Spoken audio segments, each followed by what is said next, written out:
Doctor Rajkumar ಅವರ ಜನ್ಮದಿನ ಅಂತ ಅಂದರೆ ಅದು ಒಂದು ವಿಶೇಷವಾಗಿ ಕನ್ನಡ ಸಿನಿಮಾಕ್ಕೆ ಸಂಬಂಧಪಟ್ಟಂಥ ಭಾಳ ವಿಶೇಷವಾದ ಒಂದು ಸಂದರ್ಭ ಅಂತ ನಾನು ಭಾವಿಸ್ಕೊಂಡಿದ್ದೇನೆ.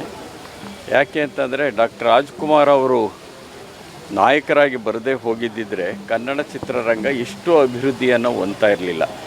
ರಾಜ್ಕುಮಾರ್ ಅವರು ಬಂದಿದ್ದು 1954ರಲ್ಲಿ. 1934ರಲ್ಲಿ ಮೊದಲ ವಾಕ್ಚಿತ್ರ ಕನ್ನಡದಲ್ಲಿ ಬಂದದ್ದು. 34ರಿಂದ 1954ರವರೆಗೆ ಸುಮಾರು 70 ಸಿನಿಮಾಗಳಿಗಿಂತ ಹೆಚ್ಚು ಸಿನಿಮಾ ಕನ್ನಡದಲ್ಲಿ ಬಂದಿರಲಿಲ್ಲ.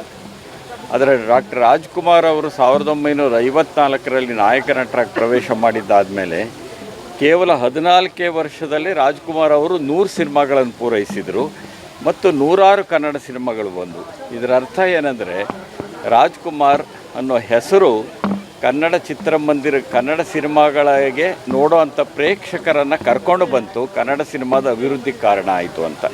ಹಾಗಾಗಿ ಕನ್ನಡ ಸಿನಿಮಾದ ಅಭಿವೃದ್ಧಿ ಜೊತೆಗೇನೆ ರಾಜ್ಕುಮಾರ್ ಅವರ ಹೆಸರು ಬಂದಿರೋದು ಒಂದು ಕಡೆ ಆದರೆ, ಇನ್ನೊಂದು ಕರ್ನಾಟಕದ ಸಮಾಜಕ್ಕೆ ಒಬ್ಬ ಕಲಾವಿದ ಹೇಗಿರಬೇಕು ಅಂತ ತೋರಿಸಿಕೊಟ್ಟವರು ರಾಜ್ಕುಮಾರ್ ಅವರು. ಅವರ ನಡೆ ನೈತಿಕತೆ, ನುಡಿ ನೈತಿಕತೆ ಎಲ್ಲರಿಗೂ ಮಾದರಿ. ವಿಶೇಷ ಅಂದರೆ ಯಾವುದೇ ಚಲನಚಿತ್ರ ಕಲಾವಿದರ ಬಗೆಗೆ ಬಂದಿಲ್ಲದೆ ಇರೋಷ್ಟು ಪುಸ್ತಕಗಳು, ಸುಮಾರು 150ರಷ್ಟು ಪುಸ್ತಕಗಳು ರಾಜ್ಕುಮಾರ್ ಅವರ ಬಗ್ಗೆ ಬಂದಿವೆ.